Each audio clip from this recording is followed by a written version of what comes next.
வணக்கம் மக்களே, welcome to ஏக்யூப் academy. So current affair series நம்ம பார்த்துட்டு இருக்கோம். அந்த சீரிஸோட கண்டினியூஷன் தான் இது. ஆல்ரெடி பிப்ரவரிக்கு 2 வீடியோ நம்ம அப்லோட் பண்ணியிருப்போம். ஸோ இந்த வீடியோ வந்து மார்ச்சுக்கான வீடியோ, மார்ச்சோட பார்ட் 1, ரைட்? ஸோ மார்ச்சில் நடந்த முக்கியமான இம்பார்ட்டண்டான ஈவெண்ட்ஸோட தொகுப்பு தான் இந்த வீடியோவாக இருக்க போகுது. ஸோ டேரெக்டாகவே வீடியோக்குள்ளே போயிடலாம். நம்ம எம்சிக்யூ வடிவில் தான் பார்த்துட்டு இருக்கோம். நீங்கள் இதுக்கு முன்னாடி என்ன இருந்ததோ அதே கண்டென்ட் தான் கண்டினியூ ஆகும், அதே மாதிரி தான் கண்டினியூ ஆக போகுது. ஸோ இது முடிஞ்சதுக்கப்புறம் நம்ம ப்ரீவியஸ் இயர் கொஸ்டின்ஸ் பார்ப்போம், ரைட்டா? ஸோ டேரெக்டாக March current affairs. Question number 1. Who has been appointed as the chairman of Securities Exchange Board of India? SEBI அப்படிங்கிற அமைப்பு இருக்குல்ல, securities exchange board of India, SEBI அப்படிங்கிற அமைப்பினுடைய சேர்மனா, தலைவரா நியமிக்கப்பட்டவர் யார் அப்படிங்கிறது கேள்வி. ஸோ நீங்க கேள்விப்பட்டிருந்திருக்கலாம். The answer is Tuhin Kanta Pandey. Tuhin Kanta Pandey. So இவர் தான் வந்து தற்போதைய செபியினுடைய சேர்மன். கேட்கப்படுவதற்கான வாய்ப்பு மிக மிக அதிகம். கண்டிப்பா கேட்கப்படுவதற்கான வாய்ப்பு இருக்கு, சரியா? இதுக்கு முன்னாடி நம்ம வந்து எலெக்ஷன் கமிஷனர் பார்த்தோம், ஞானேஷ்குமார் பார்த்தோம். அதே மாதிரி இவர் வந்து செபி அமைப்பினுடைய தலைவர். நான் முன்னாடியே சொல்லியிருக்கேன், செபி எதுக்காக அப்படின்னா, நம்ம இந்த மியூச்சுவல் ஃபண்ட்ஸ் ரிலேட்டடான இன்வெஸ்ட்மெண்ட்ஸ் இருக்கு இல்லையா, அதுக்காக தான். அதை கண்ட்ரோல் பண்ற அத்தாரிட்டி தான் செபி. நம்ம இந்த நிப்டி, சென்செக்ஸ் இதெல்லாம் சொல்றோம்ல, பங்குச்சந்தை, ரைட்? அந்த இன்வெஸ்ட்மெண்ட்ஸை டீல் பண்ற, அதை ரெகுலேட் பண்ற அத்தாரிட்டி தான் செபி. அதனுடைய தலைவராக நியமிக்கப்பட்டிருப்பவர் வந்து துகின் கந்தா பாண்டே. அவர் தான் தற்போதைய தலைவராக அப்பாயிண்ட் ஆயிருக்காரு, சரியா? ஸோ இவரை யாரு அப்பாயிண்ட் பண்றா? இப்போ இந்த மாதிரி சேர்மன்ஸ், இந்த மாதிரி இதுக்கெல்லாம் வந்து யூனியன் கேபினெட்ல, அதாவது மத்திய அமைச்சரவையில அப்பாயின்மெண்ட்ஸ் கமிட்டி ஆஃப் கேபினெட் அப்படின்னு ஒன்று இருக்கும். Appointment committee of cabinet, appointment committee of cabinet அப்படின்னு ஒன்று இருக்கும். அந்த அமைப்பு தான் இந்த மாதிரி தலைவர்கள் எல்லாம் அப்பாயின்ட் பண்ணுது. ஸோ அப்பாயின்மெண்ட் கமிட்டியோட ஹெட் யாரா இருப்பா அப்படின்னா பிரைம் மினிஸ்டர் இருப்பார். நரேந்திர மோடி தான் அந்த அப்பாயின்மெண்ட் கமிட்டி ஆஃப் கேபினெட்டோட ஹெட்டா இருப்பாரு. அவங்க தான் வந்து இந்த மாதிரி தலைவர்களை அப்பாயின்ட் பண்ணுவாங்க, ஓகேவா? ரைட், அடுத்த கொஸ்டின் போமா. Next question. Which company has launched quantum chip named Ocelot? Ocelot அல்லது ஆக்கெலெட், எப்படினாலும் நீங்க ப்ரொனவுன்ஸ் பண்ணுங்க. குவாண்டம் சிப் ஆல்ரெடி நம்ம போன வீடியோல ஒரு குவாண்டம் சிப் பார்த்தோம், மஜோரனா அப்படின்னு ஒரு குவாண்டம் சிப் பார்த்தோமா? மஜோரனான்னு ஒரு குவாண்டம் சிப் பார்ப்போம். அதை நான் வந்து சொல்லியிருந்தேன், எம்னு வரதுனால மைக்ரோசாஃப்ட் ஞாபகத்தில் வச்சுக்கோங்க அப்படின்னு சொல்லியிருந்தேன் இல்லையா? ஸோ மஜோரனான்றது மைக்ரோசாஃப்டோடது, ஆக்லெட் அப்படிங்கிறது அமேசானோடது. ஆக்லெட் அமேசானோடது. ஸோ இது வந்து குவாண்டம் கம்ப்யூட்டிங்கான சிப்பு. ஃபர்ஸ்ட் வந்து பார்த்தது மஜோரனா, அது வந்து மைக்ரோசாஃப்டோடது. இப்படிதான் ரிலேட் பண்ணிக்கணும். ஆல்ரெடி எங்கேயோ பார்த்துருக்கோமேன்ற மாதிரி ரிலேட் பண்ணி தான் படிக்கணும். ஸோ ஆக்லெட் அப்படிங்கிறது அமேசானோட சிப்பு, ஓகேவா? ரைட். ஸோ அடுத்த கேள்வி, next question. Where was India's first ancient stitched ship launched recently? Ancient stitched ஷிப்னா, இப்போ பழைய காலத்துல கப்பல்கள் கட்டுவாங்க இல்லையா, பழைய கப்பல்கள்லாம் நீங்க பார்த்துருந்தீங்கன்னா பழைய கட்டுமானம் இருக்கும் இல்லையா, அதாவது கட்டுமரம் அப்படின்னு நம்ம சொல்லுவோம்ல. பல மரங்களை வந்து ஒன்னா கட்டி அதை கப்பலா பயன்படுத்திட்டு இருந்தோம் இல்லையா, அதே மாதிரி ஒரு கப்பல் இப்போ செஞ்சிருக்காங்க, பிப்ரவரி மார்ச்ல செஞ்சிருக்காங்க. ஸோ அந்த கப்பல் எங்க லான்ச் ஆச்சு அப்படிங்கிறதா question. The answer is Goa. அதாவது பண்டைய கப்பல் கட்டும் முறையை பயன்படுத்தி உருவாக்கப்பட்ட கப்பல், ரைட்? அந்த கப்பலோட பேர் என்ன அப்படின்னு பாத்தீங்கன்னா ஐஎன்எஸ்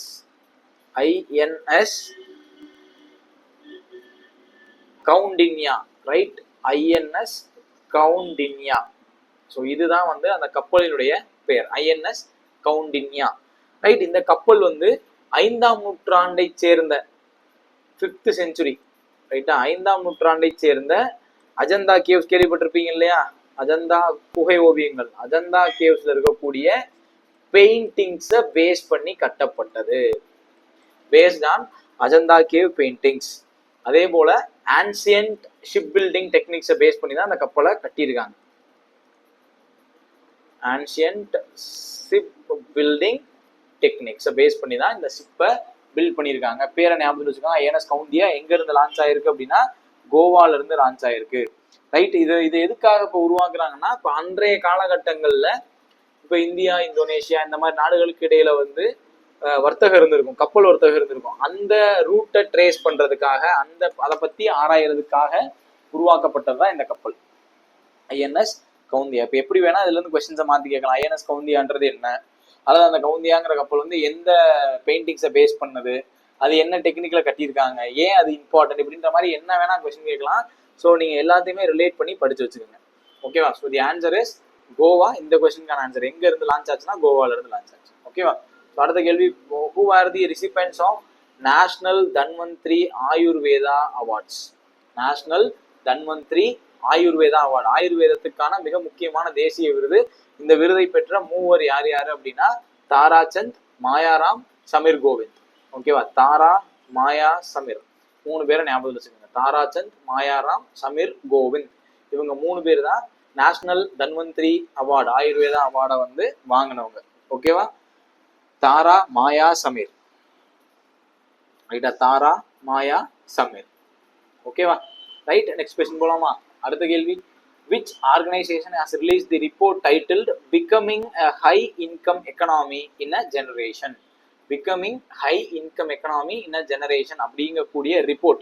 அகைன் இந்த ரிப்போர்ட் வந்து இந்தியாவுக்கான ஒரு ரிப்போர்ட். இந்தியாவினுடைய பொருளாதாரத்தை எப்படி வளர்த்தெடுக்கலாம், இந்தியாவுடைய பொருளாதாரத்துக்கு வேலை வாய்ப்பு எவ்வளவு முக்கியம், எம்ப்ளாய்மெண்ட் ஜெனரேஷன் எவ்வளவு முக்கியம் அப்படின்னு ஒரு முக்கியமான ரிப்போர்ட். இந்த ரிப்போர்ட்டை வெளியிட்ட அமைப்பு எது? இந்த ரிப்போர்ட்டை வெளியிட்ட அமைப்பு எதுனா world bank. becoming a high income economy in a generation. ரைட்டா? ஒரு ஜென்ரேஷனுக்குள்ள ஹை எக்கனாமி எப்படி ஜென்ரேட் பண்றது அப்படிங்கிறது தான் இந்த ரிப்போர்ட்டோட நோக்கம். அந்த ரிப்போர்ட்டை ரிலீஸ் பண்ணது வேர்ல்டு பேங்க். டைரக்டா ஞாபகம் வச்சுக்கோங்க. ஓகேவா? அடுத்த கேள்வி, பார்டர் ரோட்ஸ் ஆர்கனைசேஷன், BRO, எல்லை சாலைகள் அமைப்பு நிறுவனம் அல்லது எல்லை சாலைகள் நிறுவனம். இந்த நிறுவனம் எந்த அமைச்சகத்தின் கீழே செயல்படுது? சரி சார், ரோடுன்னு வருது இல்ல, அப்போ வந்து அது டிரான்ஸ்போர்ட்டா தானே இருக்க முடியும் அப்படின்னு நீங்க போனீங்கன்னா இது தப்பு. ஏன்னா இது ஸ்பெசிபிக்கா பார்டரை பேஸ் பண்ணது. அப்ப எல்லை பாதுகாப்போடு இது சம்பந்தப்பட்டிருக்கிறதுனால it is related with ministry of defence. எல்லை பார்டர்னு வந்துட்டாலே அது என்னது, எல்லைனாலே ரொம்ப இம்பார்ட்டன்ட், அது பாதுகாப்போட தொடர்புடையது தான். அதனால அது மினிஸ்ட்ரி ஆஃப் டிஃபென்ஸுக்கு கீழே இயங்கக்கூடிய ஒரு அமைப்பு தான் பார்டர் ரோடு ஆர்கனைசேஷன். BRO அப்படிங்கிறது மினிஸ்ட்ரி ஆஃப் டிஃபென்ஸுக்கு கீழே செயல்படக்கூடிய ஒரு அமைப்பு. இந்த அமைப்பு எப்போ உருவாக்கப்பட்டது அதையும் நீங்க ஞாபகத்தில் வச்சுக்கணும். இது உருவாக்கப்பட்ட இயர் 1960ஆம் ஆண்டு. BRO, பார்டர் ரோடு ஆர்கனைசேஷன் உருவாக்கப்படுது 1960ஆம் ஆண்டு.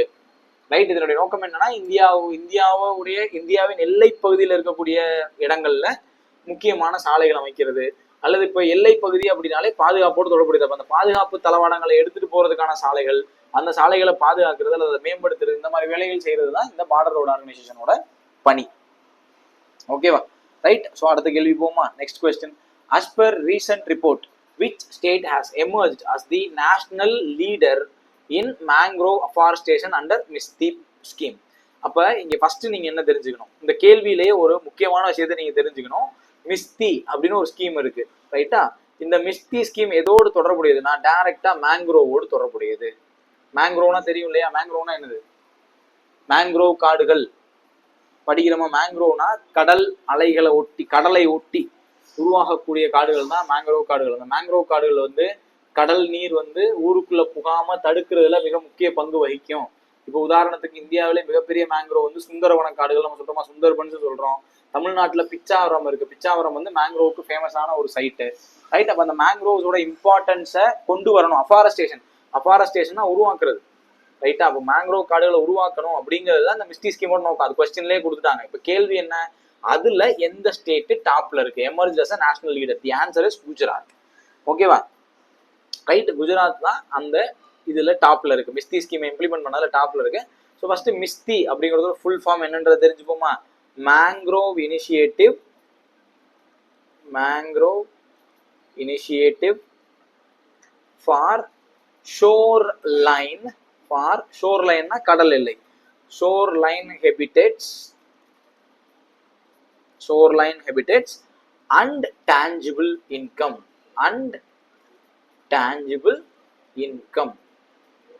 ஸோ இதுதான் மிஸ்தி அப்படிங்கிறதோட full form. Mangrove initiative for shoreline habitats and tangible income. இது எந்த ஆண்டு அறிவிக்கப்பட்ட திட்டம் அப்படின்னா 2023 அறிவிக்கப்பட்ட திட்டம். முக்கியமான நோக்கம் என்ன, இதனுடைய அப்ஜெக்டிவ் என்ன? இந்த திட்டத்தினுடைய அப்ஜெக்டிவ் என்னன்னா டு ஸ்ட்ரென்தன் கோஸ்டல் எக்கோசிஸ்டம். கோஸ்டல்னா கடற்பகுதியில் சார்ந்த சுற்றுச்சூழலை வலுப்படுத்துதல் அல்லது கடற்பகுதியை சேர்ந்த சுற்றுப்புற சூழலை மேம்படுத்துதல் அப்படிங்கிற மாதிரி வச்சுக்கலாம். ரைட்டா? அப்போ மிஸ்தி அப்படின்னா மேங்க்ரோடு தொடர்புடையது. ரீசெண்டா அதுல டாப்ல இருந்தது வந்து குஜராத்.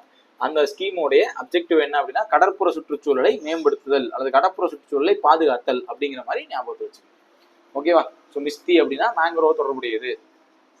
அடுத்து, which country is the host of European Leader Summit?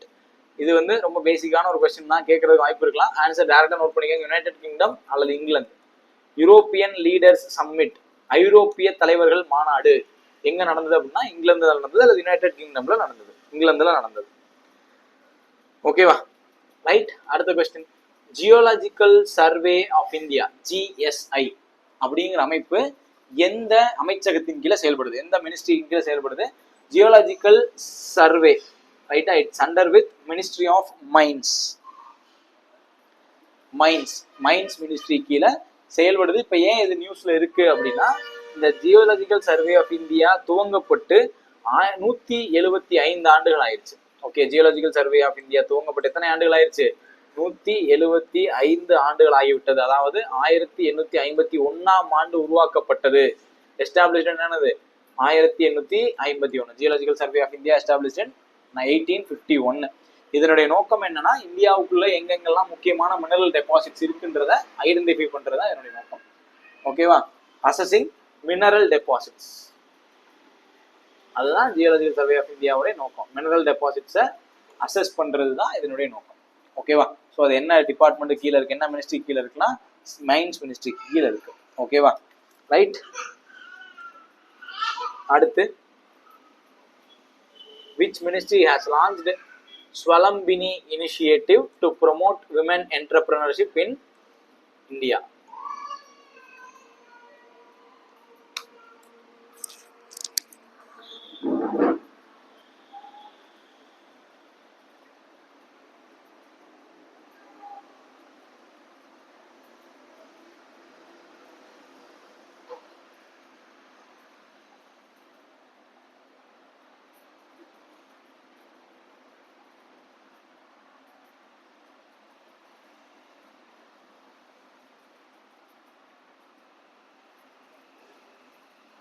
So, which ministry has launched Swalambini initiative to promote women entrepreneurship in India? Again, அப்ப ஸ்வலம்பினி இனிஷியேட்டிவ் அப்படிங்கிறது எதோட தொடர்புடையதுன்னா பெண்கள் தொழில் முன்னேற்றத்தோடு தொடர்புடையது, பெண்களை தொழில் முனைவோர் ஆக்குதலோடு தொடர்புடையது. இதை டைரக்டா கொஸ்டின்லயே நம்ம கொடுத்துட்டோம்.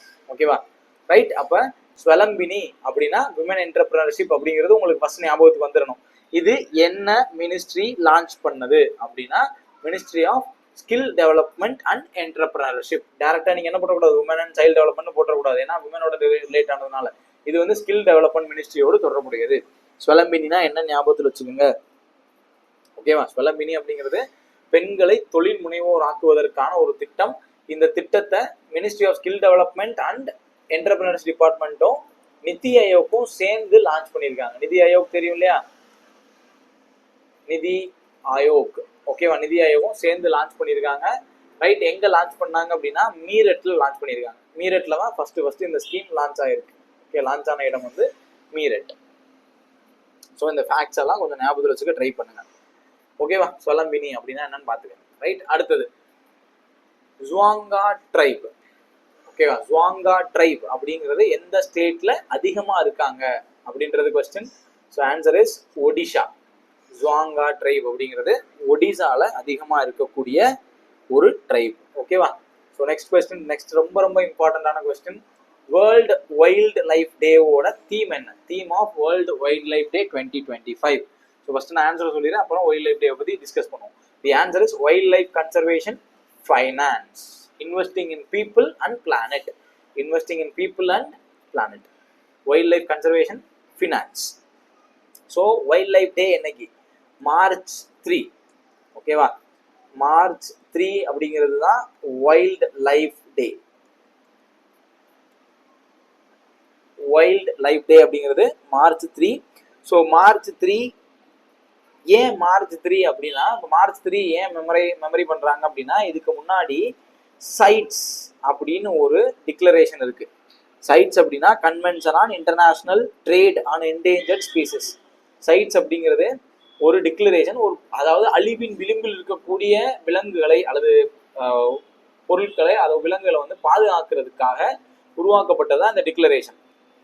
ஓகேவா? இந்த டிக்ளரேஷன் எப்போ போடப்பட்டது? சைட்ஸ் அப்படிங்கிற டிக்ளரேஷன் எப்போ போடப்பட்டதுன்னா 1973 போடப்பட்டது. சைட்ஸோட ஃபுல் ஃபார்ம் சொல்றேன், வேணா எழுதிக்கங்க. Convention on international trade on endangered species.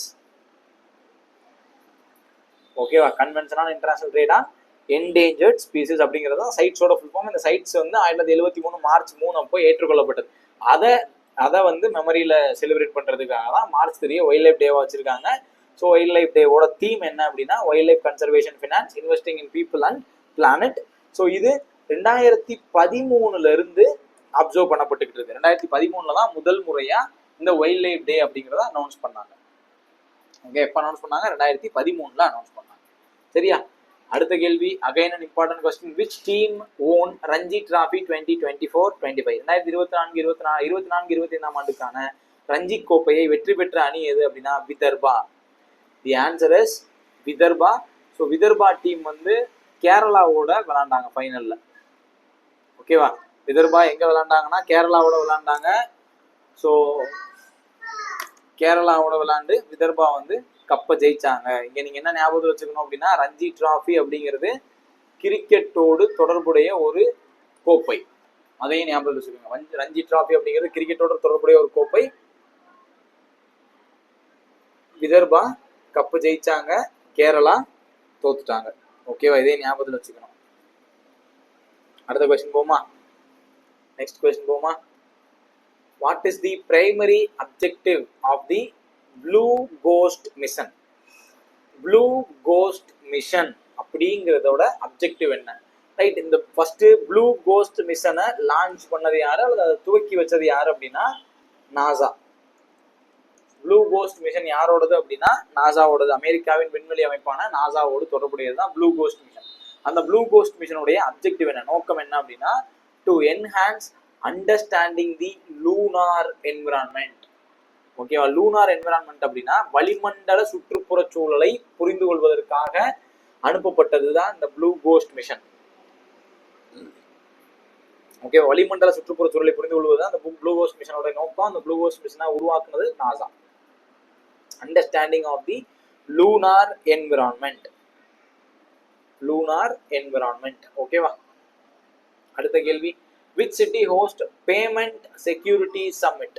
Payment security summit 2025 எந்த சிட்டில நடந்தது? The answer is Mumbai. Payment security summit எங்க நடந்தது அப்படின்னா மும்பைல நடந்தது.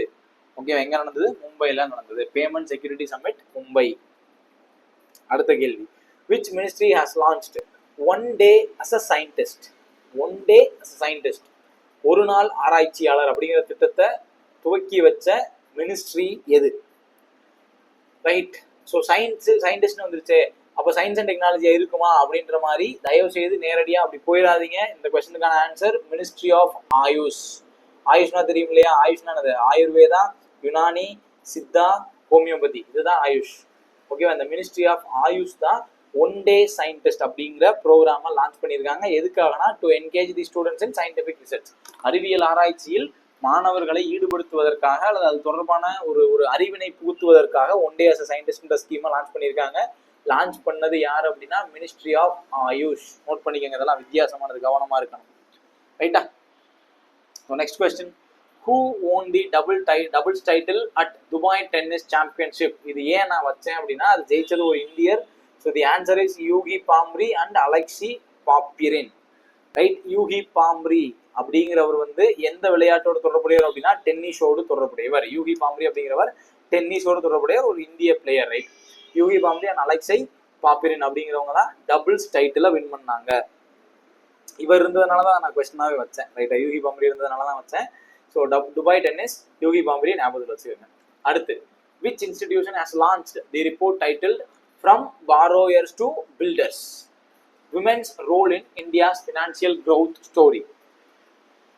In the report, Women's role in India's financial growth story is released by Niti Aayog. நிதி ஆயோக் கேள்விப்பட்டிருக்கீங்களா? நிதி ஆயோக் உங்களுக்கு தெரியும் இல்லையா? இந்தியாவில் பிளானிங் கமிஷனுக்கு பதிலாக உருவாக்கப்பட்ட அமைப்பு தான் நிதி ஆயோக். ஸோ நிதி ஆயோக் 2015 ஜனவரி 1 முதல் செயல்பட்டுக்கிட்டு இருக்கு. அதுக்கு முன்னாடி வரைக்கும் பிளானிங் கமிஷன் தான் இருந்திருக்கும். அதுக்கு பதிலாக 2015 ஜனவரி 1 நிதி ஆயோக்கை உருவாக்குனாங்க. ஓகேவா? ஸோ இந்த நிதி ஆயோக்கோட இப்ப சிஇஓ யாரு, சீஃப் எக்ஸிகியூட்டிவ் ஆஃபீஸர் யாரு? ஃபர்ஸ்ட் ஒன்று சொல்லிடுறேன், நிதி ஆயோக்கோட சேர்மன் வந்து ஆல்வேஸ் பிரைம் மினிஸ்டர் தான். சேர்மன் யாரு? பிரைம் மினிஸ்டர் தான், அவர் தான் தலைவர். சிஇஓக்கு தான் இப்போ பவர் அதிகம். சிஇஓ வந்து விவிஆர் சுப்பிரமணியம். பிவிஆர் சுப்பிரமணியம் அப்படிங்கிறவர் தான் இப்போ சீஃப் எக்ஸிகியூட்டிவ் ஆஃபீஸர் ஆஃப் நிதி ஆயோக், சிஇஓ ஆஃப் நிதி ஆயோக். ஓகேவா? ஸோ அடுத்த கொஸ்டின் போலாமா? Next question, யமந்து ஒரிசி. யமந்து ஒரிசி எந்த நாட்டோட புதிய president? Yamandu Orsi. The answer is Uruguay. கேட்கப்படுறதுக்கு வாய்ப்பு இருக்கு. The answer is Uruguay. Yamandu Orsi அப்படிங்கிறவங்க உருகுவே நாட்டை சேர்ந்தவர். ஓகேவா? ரைட். ஸோ அடுத்த கேள்வி, which state government has recently launched chief minister single women self employment scheme? single women self employment scheme, தனியா இருக்கக்கூடிய பெண்கள் சுயதொழில முன்னேறுவதற்கான ஒரு திட்டத்தை அறிவித்த அரசு எது?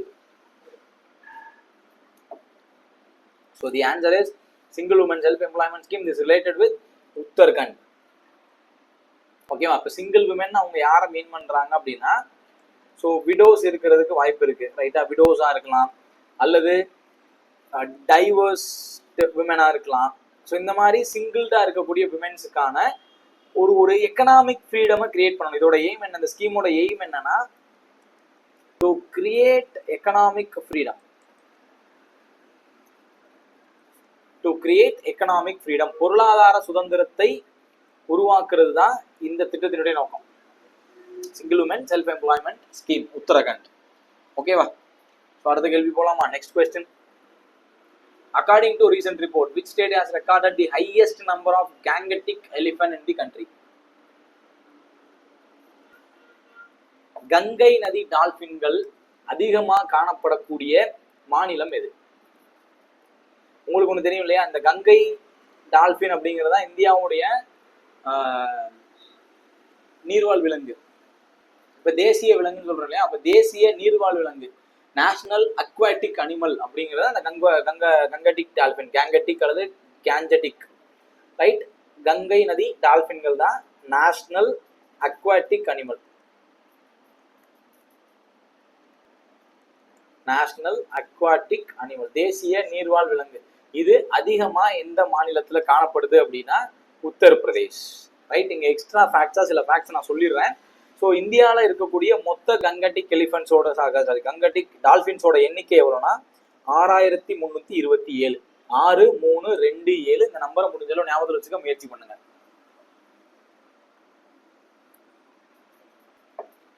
ரைட்டா? ஸோ உத்தரப்பிரதேஷ் வந்து top, Bihar second, west Bengal third, Jharkhand fourth. இதுதான் ஆர்டர். உத்தரப்பிரதேஷ் வந்து டாப் வந்து உத்தரப்பிரதேஷ். ரைட்டா? செகண்ட் வந்து பீகார், வெஸ்ட் பெங்கால் தேர்டு, ஜார்க்கண்ட் வந்து ஃபோர்த்து. இருக்கிறதுலயே லோயஸ்ட் எங்க இருக்கு அப்படின்னா, ஹையஸ்ட் வந்து உத்தரப்பிரதேஷ் வெளியாச்சு. லோயஸ்ட் வந்து எந்த ஸ்டேட் அப்படின்னா பஞ்சாப். பஞ்சாப்ல மூணு கங்கை நதி டால்பின்கள் வந்து அடையாளம் காணப்பட்டிருக்கு. பஞ்சாப்ல தான் இருக்கிற லோயஸ்ட் ஸ்ட்ரென்த். அதாவது கங்கட்டிக் அப்படின்றது கங்கை நதி பாயக்கூடிய மாநிலங்களுக்கு மட்டும்தான் பொருந்தும். அது வந்து சவுத் ஸ்டேட்டுக்குலாம் பொருந்தாது இல்லையா? அதனால அதுல இருக்கிறதுலே ஹையஸ்ட் உத்தரப்பிரதேஷ், லோயஸ்ட் வந்து பஞ்சாப். ஓகேவா? ஸோ அடுத்தும் ஒரு report question. which organization has released a report called the India Financial System Stability Assessment? This report is released by International Monetary Fund, IMF. International Monetary Fund. அவங்க தான் இந்த ரிப்போர்ட்டை ரிலீஸ் பண்ணிருக்காங்க. இதோட 3 ரிப்போர்ட் நான் சொல்லியிருக்கேன், கவனமா ஞாபகத்தில் வச்சுக்கோங்க. ஓகேவா? அடுத்த கொஸ்டின் போலாமா? Next question, which country has been officially declared English as its national language? எந்த நாடு சமீபத்தில் ஆங்கிலத்தை தனது தேசிய மொழியாக அறிவித்தது? தி answer is United states. America அப்படிங்கிறது அதற்கான பதில். இது ஏன் செய்தியாக்கப்படுது அப்படின்னா, இங்கிலாந்து, அதாவது யுனைடெட் கிங்டம் இருக்கு இல்லையா, இங்கிலாந்து மட்டும்தான் இங்கிலீஷை அபிஷியல் லாங்குவேஜா வச்சிருக்கிற நாடு. அதை தாண்டி ஒரு நாடு ஆங்கிலத்தை நேஷனல் லாங்குவேஜா அறிவிக்குதுன்னா அது யுனைடெட் ஸ்டேட்ஸ் மட்டும்தான்.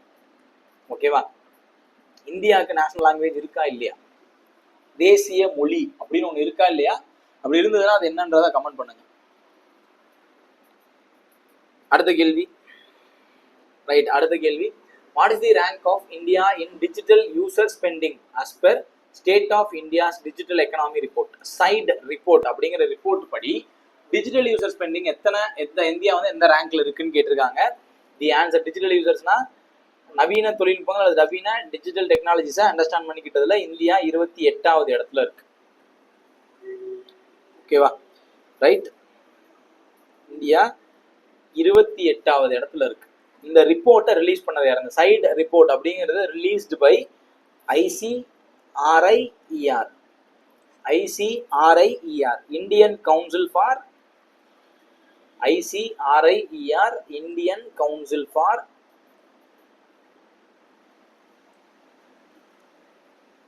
Research on international economic relations.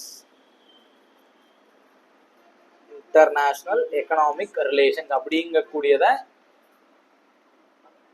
அமைப்பு தான் இந்த சைடுங்கிற ரிப்போர்ட்டை ரிலீஸ் பண்ணியிருக்கு. ஓகேவா? அதுல இந்தியா 28வது இடம். நீங்க இங்க பேசிக்கா இந்த டிஜிட்டல் எக்கனாமில 28வது இடம். ரைட்டா? இப்போ இந்தியன் எக்கனாமின்னு எடுத்துக்கிட்டீங்கன்னா, இந்தியா வந்து வேர்ல்டுலயே 3rd லார்ஜஸ்ட் எக்கனாமியா மாறிடுச்சு ரீசெண்டா. இதையும் நீங்க ஃபேக்சுவலா ஞாபகம் வச்சுக்கணும். உலகின் மிகப்பெரிய 3வது பொருளாதார நாடு. மிகப்பெரிய பொருளாதார அடிப்படையில் இந்தியா வந்து 3வது இடத்துல இருக்கு. அதையும் ஞாபகத்தில் வச்சுக்கணும். ஓகேவா? ரைட், அடுத்த கேள்வி. Which company has launched India's first hydrogen truck?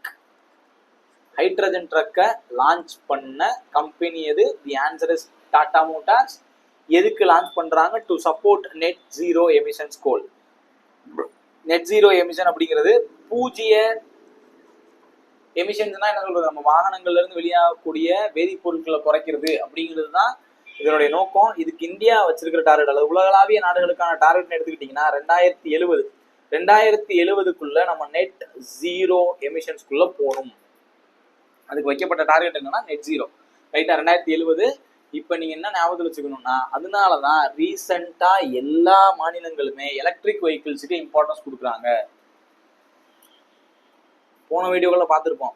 எந்த ஒரு மாநிலம் வந்து எலக்ட்ரிக் வெஹிக்கிள் இம்ப்ரூவ்மெண்ட்டுக்காக ஒரு ஸ்கீமே லான்ச் பண்ணாங்க 2025-30 எமிஷன்ஸை குறைக்கிறதுக்கு எவங்க லான்ச் பண்ணாங்க? கர்நாடகான்னு ஒன்று பார்த்துருப்போம். ஞாபகத்தில் இருக்கா? அதே கான்செப்ட் தான். ரைட்டா? ஸோ அடுத்து, வாட் இஸ் போல்கார்டு? போல்கார்டு 3. போல்கார்டு 3 அப்படிங்கிறது என்ன? What is Bollgard 3? It is a genetically modified cotton. GM cotton, மரபணு மாற்றப்பட்ட காட்டன், பருத்தி, மரபணு மாற்றப்பட்ட பருத்தி தான் போல்கார்டு. ஸோ இந்த போல்கார்டு அப்படிங்கிறது ஒரு பருத்தி, ஜெனட்டிக்கலி மாடிஃபைடு. ஜெனட்டிக்கலி மாடிஃபைடுனா மரபணு மாற்றப்பட்டது. மரபணு மாற்றப்பட்டது எதுக்காக மாற்றப்பட்டதுன்னா பெஸ்ட் ரெசிஸ்டன்ட். ஓகேவா? ரைட், பூச்சிகளால் தாக்கப்படாமல் இருக்கிறதுக்கு அல்லது வேற ஒரு விலங்குகளால் தாக்கப்படாமல் இருக்கிறதுக்கான ரெசிஸ்டன்ட்டுக்காக ஜெனட்டிக்கலி மாடிஃபைட் ஆனது போல்கார்டு 3. ரைட், இந்த போல்கார்டு 3 அதிகமா எங்க பயன்படுத்தப்படுது அப்படின்னா பஞ்சாப் விவசாயிகளால் பயன்படுத்தப்படுது. பஞ்சாப் விவசாயிகளால் பயன்படுத்தப்படுது. ஓகேவா? ரைட், அடுத்த கேள்வி. Where was World Sustainable Development Summit? World Sustainable Development Summit. The answer is New Delhi. World Sustainable Development Summit 2025 எங்க நடந்ததுன்னா நியூ டெல்லியில நடந்தது. ஓகேவா? ரைட், நியூ டெல்லியில நடந்தது. அடுத்த கேள்வி. India's first AI solar manufacturing line, AI powered solar manufacturing line has been launched in which state? First AI powered solar manufacturing line. Solar panel உற்பத்தி பண்ணுவாங்க இல்லையா, அந்த சோலார் பேனல் உற்பத்தி பண்றதுல ஏஐயை இன்ஃபியூஸ் பண்ண ஃபர்ஸ்ட் ஸ்டேட் எது அப்படின்னா தி answer is Gujarat. AI powered solar plant எங்க அப்படின்னா குஜராத்ல.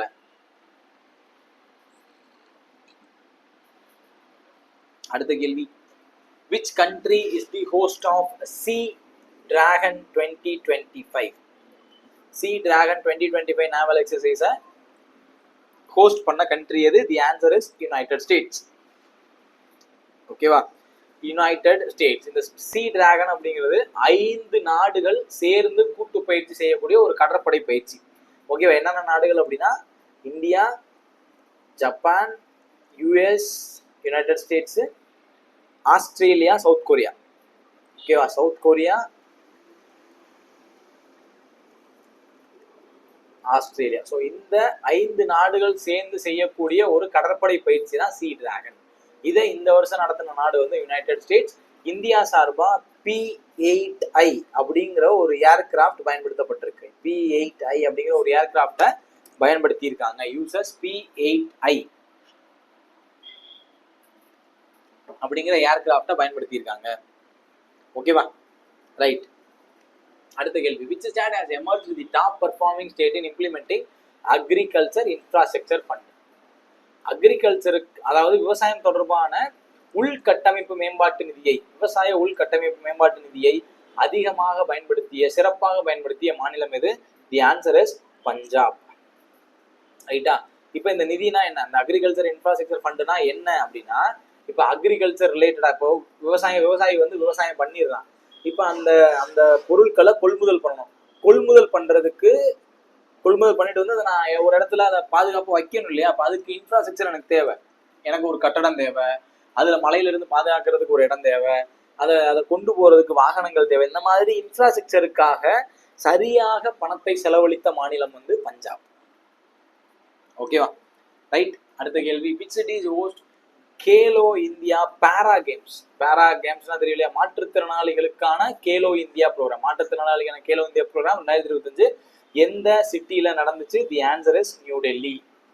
New Delhi. Already Khelo India வந்து எங்க நடந்தது நான் உங்களோட கேள்வி கேட்டிருந்திருப்பேன். அது ஆன்சர் தெரிஞ்சதுன்னா கமெண்ட் பண்ணுங்க. which city is the host for Khelo India para games? எந்த சிட்டியில நடந்தது? The answer is new Delhi. அடுத்த கேள்வி, which countries have been excluded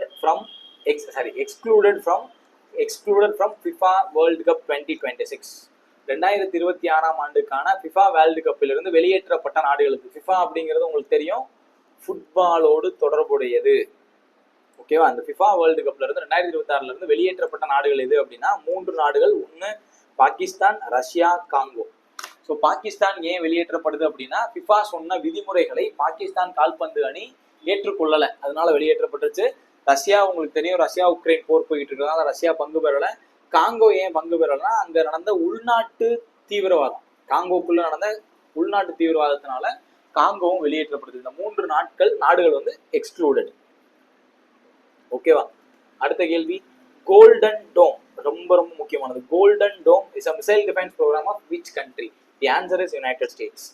அதாவது இப்போ ட்ரம்ப் வந்ததுக்கு அப்புறம் கோல்டன் டோம் அப்படின்னு ஒரு சிஸ்டத்தை நான் லான்ச் பண்ண போறேன். அது வந்து மிசைல் டிஃபென்ஸ், எந்த பகுதியிலிருந்தும் நீங்க அமெரிக்காவை தாக்கவே முடியாது, அமெரிக்காவின் பாதுகாப்புக்கு அது ரொம்ப ரொம்ப முக்கியமானது அப்படின்னு சொல்லி இந்த மிஷன் லான்ச் பண்ணாரு. இதை வந்து அவர் எப்படி பேசினார்னா, இப்போ ஒருவேளை கனடா எங்களோட இணைஞ்சுக்கிட்டா இந்த கோல்டன் டோம்குள்ள கனடாவையும் நாங்கள் கொண்டு வந்துடுவோம், கனடாவுக்கும் நாங்கள் பாதுகாப்பு தரோம் அப்படின்ற மாதிரி சொன்னாரு. ஸோ இந்த கோல்டன் டோம் அப்படின்னா ஒரு இந்த தாஜ்மஹால் பார்த்துருப்பீங்களா, வளைந்த மாதிரி மேல் பகுதி இருக்குல்ல, வளைந்த மேல் பகுதி, அதுதான் டோம். அப்படின்னா என்ன அர்த்தம்? நீங்க மொத்தமா அமெரிக்காவே பாதுகாக்கிற மாதிரி ஒரு டிஃபென்ஸ் சிஸ்டத்தை உருவாக்குறோம் அப்படிங்கிறது அதனுடைய அர்த்தம். Answer is United States. ஓகேவா, அடுத்த கேள்வி, where was the festival of letters 2025? எழுத்துக்களின் திருவிழா, ஃபெஸ்டிவல் ஆஃப் லெட்டர்ஸ் 2025 எங்க நடந்தது? The answer is new Delhi. Festival of letters யாரு ஆர்கனைஸ் பண்ணா? Organised by Sahitya Akademi. சாகித்ய அகாடமி தெரியும் இல்லையா உங்களுக்கு?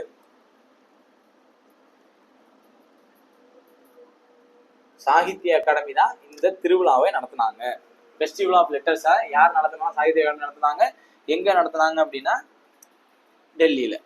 ஓகேவா, அடுத்த கேள்வி, which organization has developed LOX methane engine, LOX methane engine for the next generation launch vehicles? Right. இந்த இன்ஜினை யாரு டெவலப் பண்ணா? Again the answer is ISRO. Already last கிளாஸ்ல இஸ்ரோ பத்தி ஒரு 2-3 கேள்வி இருந்திருக்கும், பார்த்து வச்சுக்கோங்க, கண்டிப்பா வர்றதுக்கு வாய்ப்பு இருக்கு. லாக்ஸ் மீத்தேன் இன்ஜினை லான்ச் பண்ண ஆர்கனைசேஷன் வந்து இஸ்ரோ. ஓகேவா? ரைட். அடுத்த கேள்வி, சௌரிய வேதானாம் உற்சவ். சௌரிய வேதானாம் உற்சவ் அப்படிங்கிற ஒரு திருவிழா மாதிரி ஒரு உற்சவத்தை நடத்தின மாநிலம் எது? ஓகேவா? சௌரிய வேதானாம் உற்சவ் அப்படிங்கிறத நடத்தின மாநிலம் எது அப்படின்னா, எங்க நடந்தது அப்படின்னா பீகார்ல நடந்தது. சௌரிய வேதானம் உற்சவ் அப்படின்னா என்ன அர்த்தம்? இது எதுக்காக அப்படின்னா, நம்மளுடைய மிலிட்ரி போர்சஸ் இருக்காங்க இல்லையா, அந்த மிலிட்ரி போர்சஸ்னா என்னது? Army, navy, air force. இவங்க 3 பேரும் அவங்களுடைய படைபலத்தை காட்டினதுக்கான, படைபலத்தை மொத்தமா காட்டினதுக்கான ஒரு நிகழ்ச்சி தான் இந்த சௌரிய வேதானாம் உற்சவ். ரைட்டா? சௌரிய வேதானாம் உற்சவ்ங்கிறது மிலிட்ரியோட grand display, grand display of our military equipments, military officials எல்லாத்தையும் நம்ம வந்து உலகுக்கு காட்டுறதுக்காக நடத்தின ஒரு நிகழ்ச்சி தான் சௌரிய வேதானாம் உற்சவ். அது எங்க நடந்ததுன்னா பீகார்ல நடந்தது. ஓகேவா? பீகார்ல நடந்தது. அடுத்த கேள்வி, Kanwar lakh. Kanwar lakh is recently seen in news, is located in which of the following states? Kanwar lakh. Kanwar lakh அப்படிங்கிற லேக் வந்து எந்த மாநிலத்தில் லொக்கேட் ஆயிருக்கு? ஸோ கன்வார் லேக்குக்கு ஒரு ஸ்பெஷாலிட்டி வேற இருக்கு, அந்த ஸ்பெஷாலிட்டியும் நீங்க தெரிஞ்சுக்கணும். ரைட். என்ன ஸ்பெஷாலிட்டி அப்படின்னா, அந்த கன்வார் லேக் தான் U shaped.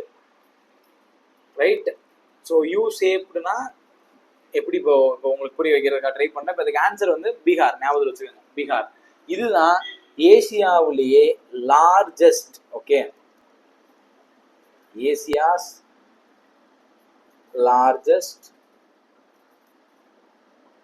Fresh water oxbow lakh.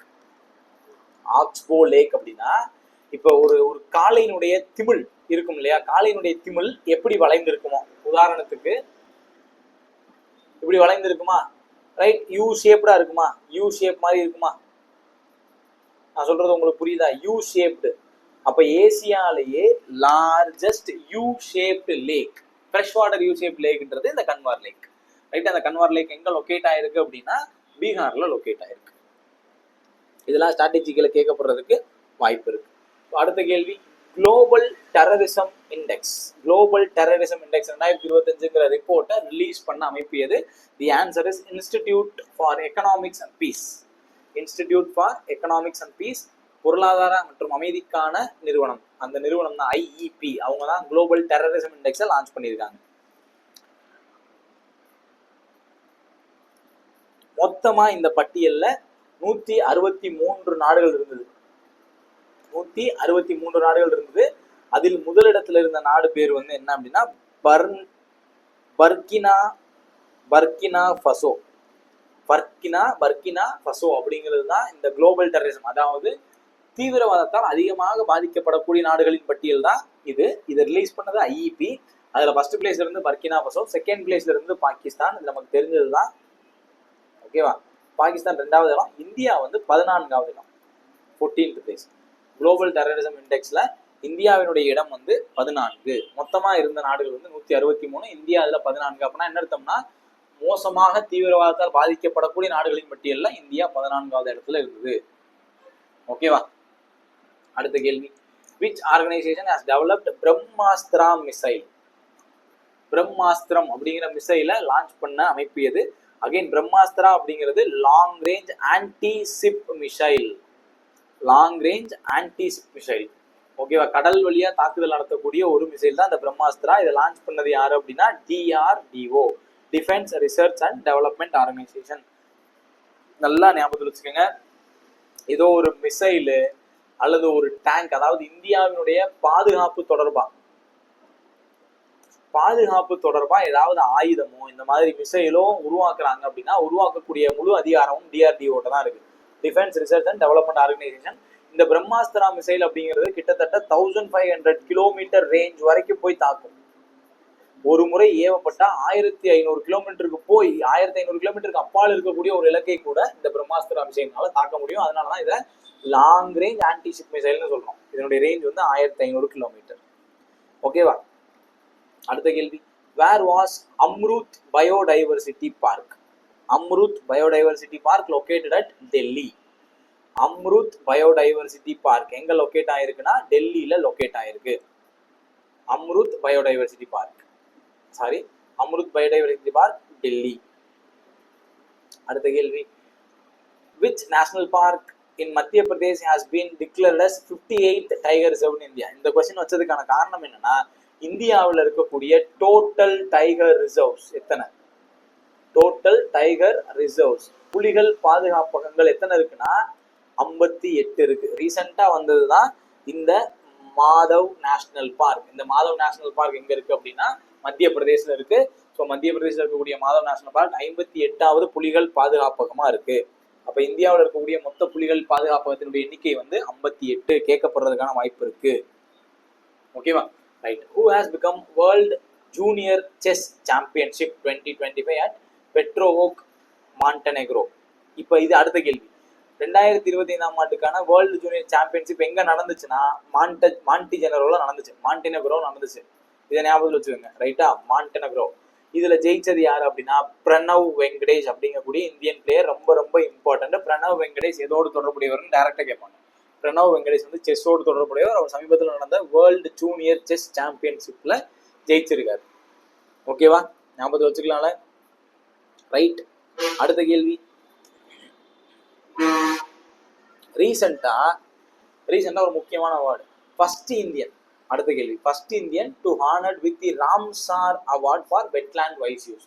இங்க நான் ரெண்டு விஷயம் சொல்லணும்னு நினைக்கிறேன். ஒன்று வந்து ராம்சார் சைட்ஸ் அப்படின்னு ஒன்று இருக்கு. ராம்சார் அப்படிங்கிறது ஒரு city, right. Ramsar sites, Ramsar அப்படிங்கிறது வெட்லேண்ட், சதுப்பு நிலங்களோடு தொடர்புடையது, வெட்லேண்ட்ஸோட தொடர்புடையது. நல்லா ஞாபகம் வச்சுக்கோங்க, சதுப்பு நிலத்தோட தொடர்புடையது. அதனாலதான் வெட்லேண்ட் வைஸ் யூஸ்னு ஒரு அவார்டு கொடுத்துருக்காங்க. இதை பெற்ற முதல் இந்தியர் யாரு அப்படின்னா ஜெயஸ்ரீ வெங்கடேசன் அப்படிங்கிறவங்க தான். வெட்லேண்ட் வைஸ் யூஸ் விருதை பெற்ற முதல் இந்தியன் யாரு? ஜெயஸ்ரீ வெங்கடேசன். ராம்சார் அப்படிங்கிறது வெட்லாண்டோடு தொடர்புடையது. உங்களுக்கான கேள்வி, இந்தியாவில் இருக்கக்கூடிய மொத்த ராம்சார் சைட்ஸினுடைய எண்ணிக்கை என்ன? இந்தியாவில எத்தனை ராம்சார் சைட்ஸ் இருக்கு? கமெண்ட் பண்ணுங்க. இந்தியாவில எத்தனை ராம்சார் சைட்ஸ் இருக்குன்னு சர்ச் பண்ணி கமெண்ட் பண்ணுங்க. ரொம்ப முக்கியமான கேள்வி அது, ரைட். இன்னைக்கு கிளாஸோட last question, which Indian city host World Para Athletics Grand Prix? World Para Athletics Grand Prix எங்க நடந்தது அப்படின்னா நியூ டெல்லியில நடந்தது. வேர்ல்டு பாரா அத்லெட்டிக்ஸ் கிராண்ட் பிரிக்ஸ் அப்படிங்கிறது இந்தியாவில் எங்க நடந்தது அப்படின்னா நியூ டெல்லி. நோட் பண்ணிக்கோங்க, ஓகேவா. ஸோ இந்த கொஸ்டினோட இன்னைக்கு கிளாஸ் நம்ம கம்ப்ளீட் பண்றோம். ஓகேவா, கிட்டத்தட்ட ஒரு 40 to 45 கொஸ்டின்ஸ் பார்த்துருப்போம். நெக்ஸ்ட் கிளாஸ்ல மார்ச்சோட செகண்ட் பார்ட்டை நம்ம பார்க்க போறோம். அதோட மார்ச் முடிஞ்சிடும். தென் கொஞ்சம் ஃபாஸ்டா போனதான் கம்ப்ளீட் பண்ண முடியும். முடிஞ்ச அளவு படிச்சதை ரிவைஸ் பண்ண ட்ரை பண்ணுங்க. ப்ரீவியஸ் இயர் கொஸ்டின்ஸை பாருங்க. நானுமே இந்த கரண்ட் அஃபேர்ஸை முடிச்சுட்டு ப்ரீவியஸ் இயர் கொஸ்டின் கண்டிப்பா நடத்துறேன். ஓகேவா, ஸோ நெக்ஸ்ட் வீடியோல மீட் பண்ணுவோம். நல்லா படிங்க. All the best. தேங்க்யூ. வேற ஏதாவது தேவை இருந்துச்சுன்னா கண்டிப்பா கமெண்ட் பண்ணுங்க. உங்க ஃப்ரெண்ட்ஸ் யாராவது படிச்சாங்கன்னா அவங்களுக்கும் ஷேர் பண்ணுங்க. தேங்க்யூ.